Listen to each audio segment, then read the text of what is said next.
Hey guys, what's going on? It's Dan, and I am here with the VBL-S Season 8 preseason power rankings for the Scarlet and Violet divisions. That was a lot more of a mouthful than I normally have for these. Before I get into it, I just want to discuss my methodology really quickly. I don't rate based on the coach, but I rate purely based off of the team itself. I basically think if 100 equally skilled coaches were given all of these teams and put into a giant round robin, this is what I imagine the final standings would look pretty much like. And I just wanted to have a couple notes specifically for Gen 9. So, Gen 9 is introducing some new mechanics, specifically Terrastalize, and we're losing Dynamax. So that does affect a little bit of my ranking. Specifically, defensive typing, I didn't rank as highly as I have in the past, instead focusing more on offensive type synergy, as well as speed tiers, dynamic speed control, and other things like weather and terrain, of course. But again, this is completely my opinion, and without any further ado, let's go ahead and hop on into it. So with team number 12, I have the Wedgehurst Whimsicotts. So the Whimsicotts team, you can see with the Sableye, the Pelipper, the Raichu, the Beartick, the Golduck, the Amoonguss, the Tinkaton even, and to some extent the Scyther. This team knows what it wants to do. It wants to have Rain Up and beat you with a Rain team. This is like the quintessential Rain team. 6 or 7 Pokemon are focused around operating successfully in the Rain, and I think it can do that pretty successfully. However, based on the methodology that I'm using, I think that actually hurts it to some extent because it doesn't have a lot of flexibility in its modes. It's basically a primary Rain team, and its other modes are a bit substandard. So if there's coaches that are able to successfully navigate the Rain aspect of this team, then this team is looking much weaker than everything else in the division. So I am penalizing it a bit for a lack of flexibility compared to other things in the division, but that's not to say that this is a weak team, and I do think that this is one of those teams that's going to benefit heavily from terrastalizing, specifically looking at the Beartick and the Tinkaton to take advantage of different typings that they can flexibly play with in the range. So although this is my 12th ranked team, it's a very solid 12. In number 11, we have the Pittsburgh Piplups. Okay, this team is either going to be great or it's going to be near the bottom of the barrel, and I don't know which, but I put it lower than teams that I think are going to be more consistent. So, things I love about this team. It is full of powerful defensive pieces, and Frostmoth, which is a great Terra abuser, as well as the Dragonite. But I am worried about the damage output on this team. Like, yes, Skeledirge can get ramped up.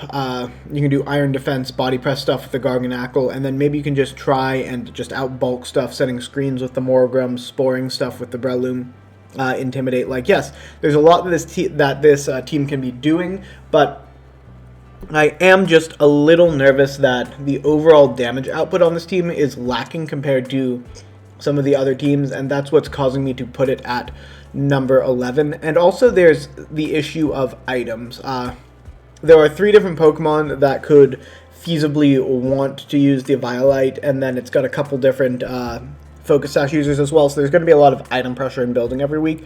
I do think that this team has a lot of tools and will definitely pick up some wins and look impressive when it does pick up the wins, but I think the losses that this team will take will be fairly one-sided losses as well. Like, this is going to be a one-side team, either just bulking out the opponent, you can't do anything, and just grind them out, never in doubt, or you're going to get blown off the board because you're just not able to do enough damage. So it's going to be one or the other with this team, and I don't know which will be more common.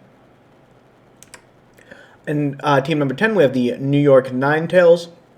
So there's a lot of stuff I like about this team. First off, I think Serial Edge is insane. The more I play with it, the more I think that it's going to be really, really good, this format. Umbreon is always a solid support piece, so is Jumpluff. Hatterene and Lucario are both decent. Electros, having no weaknesses, feels okay. But I think overall what I'm seeing with this team, like, yes, it has both sets of speed control, and it's got okay damage output, but it's missing, I think, a little bit of power and also offensive. I think it doesn't have great offensive coverage. Like, Serial Edge has a lot of coverage, yes, and Caparaja has a lot of coverage, but otherwise these Pokemon are pretty narrow in their coverage bands. I guess to some extent you could say the Hatterene is as well, but that one's trickier to play with. So I just think that there are other teams that offensively are more threatening than this team, even though this team has some really solid defensive pieces, and I do think overall it is a pretty good team. Number 9, we have Intelligent Leon. Okay, so looking at the first couple things on this team, when you've got the Palafin, the Armarouge, the Klefki, the Flamigo, the Jolteon, and the Salazzle, like, that's a great start. Heck, even include the Bronzong. Great start. Multiple different modes, a lot of different things you can do. 2 ways to set Trick Room. Both of them are steel types, so a little bit of a ding there. But I just think that this team is a bit top-heavy, which is weird to say because I do really like some top-heavy teams, but I think this team is top-heavy in a way that is not so overwhelming that it just destroys you. Because Palafin causes you to play a bit linearly. You have a pretty good idea of what the Armarouge is going to do. A lot of your slow modes with the Armarouge, the Bronzong, and the Klefki share some typing with them. I think Goodra does make this team better, so Goodra definitely bumped this team up, but Gabite doesn't really make a lot of sense on it. I don't see Go-Goat coming much, if at all, on this team, but I do love the value that they got out of the Flamigo in the tier list. So overall, again, I think a solid team that can do a lot of things solidly. I don't remember if Flamigo has Tailwind or not, but I do think that this team is just missing... I guess it's missing a big... I guess the way that I want to describe it, it's missing a big hitter that isn't Palafin, and Palafin takes work to turn into a big hitter. So the Armarouge can be that big hitter, but it is weaker without the Indeedee to give it expanding force. Like, it can do some great things, but there will be... It's like setup Armarouge on this team is going to look pretty good. But I just think the amount of time it takes to get this team to the point where it's outputting the damage that it can output will put it a little bit behind the 8 ball, which is why I don't have it as high as I have some other teams. But overall, Intelligent Leon at number 9, very solid team. Cincinnati Minccinos. Okay, so it's got the Tactical Nuke in Maushold, along with a really solid start with this Gardevoir, Salamence, and Hariyama. I love all of those pieces. And then at the back, I really like the Magneton, the Vaporeon, and to some extent the Mischievous as well. So there's a lot of pieces on this team I really like. I think it does a lot of things well. It threatens Trick Room and Tailwind. It's got Fake Out. It's got Wide Guard. But then I think there are just some redundancies that I don't see coming very much, and I just think it takes up too much of this team. Like, there are... If I'm looking at just 7 Pokemon or so, this team is one of the better teams.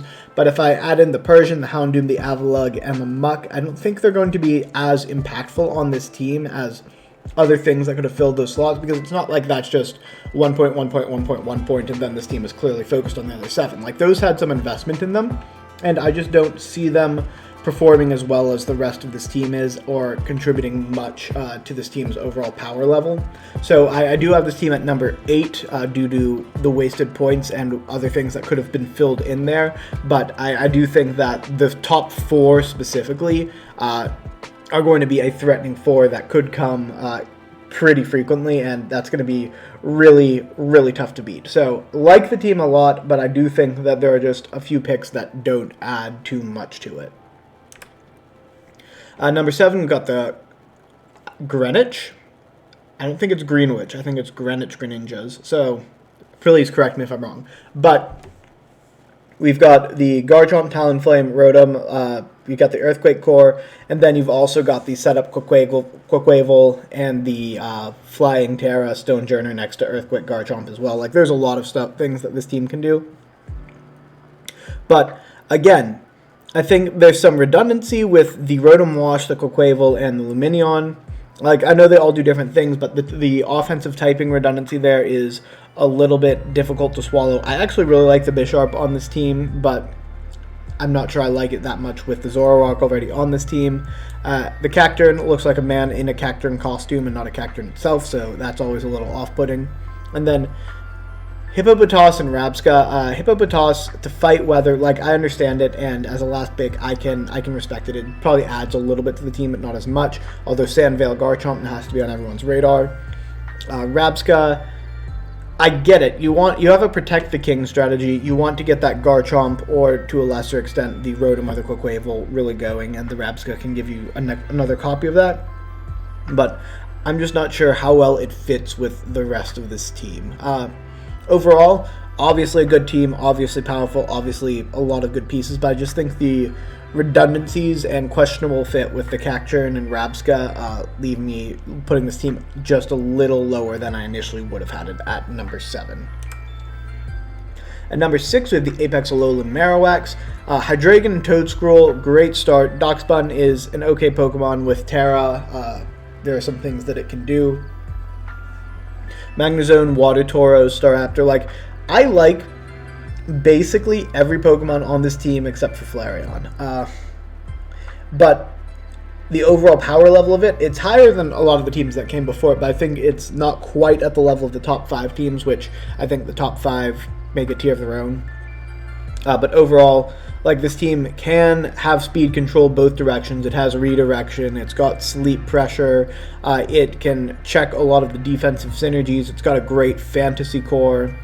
It's got an okay Fire Water Grass core. Like, I'm not super excited about it, but I wouldn't be upset with it either. And it's also got a good Electric Flying ground core. So, like, it checks a lot of boxes, and it's got some very good power as well. But I don't know. There's just something about this team that I think it doesn't all click together fully coherently.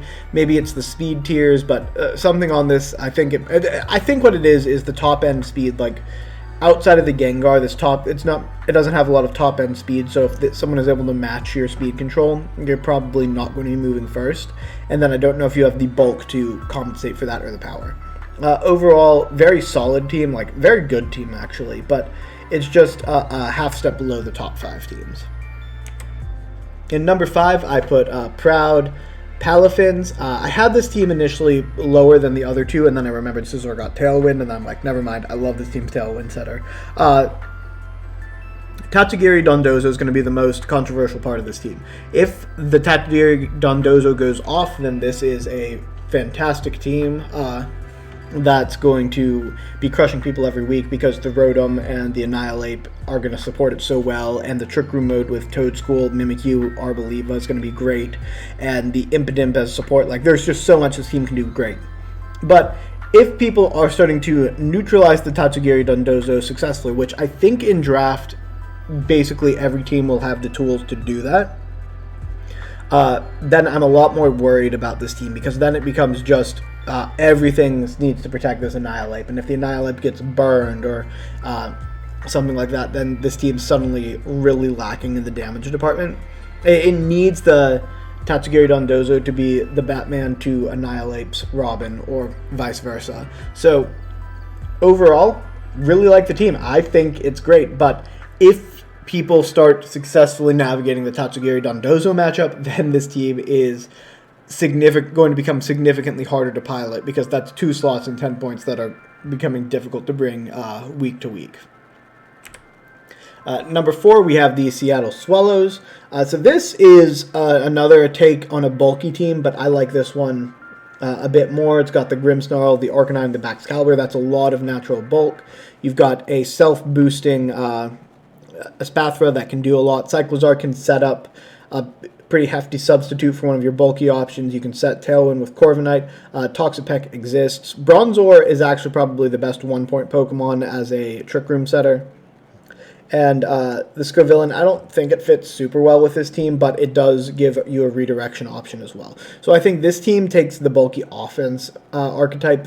This does the best bulky offense archetype in the league. The reason I have it 4 and not higher is because I'm not 100% sure how good bulky offense is going to be in draft, but if bulky offense ends up being the top archetype, I think this team has an argument for being the top team, because I do think it has the best bulky offense team.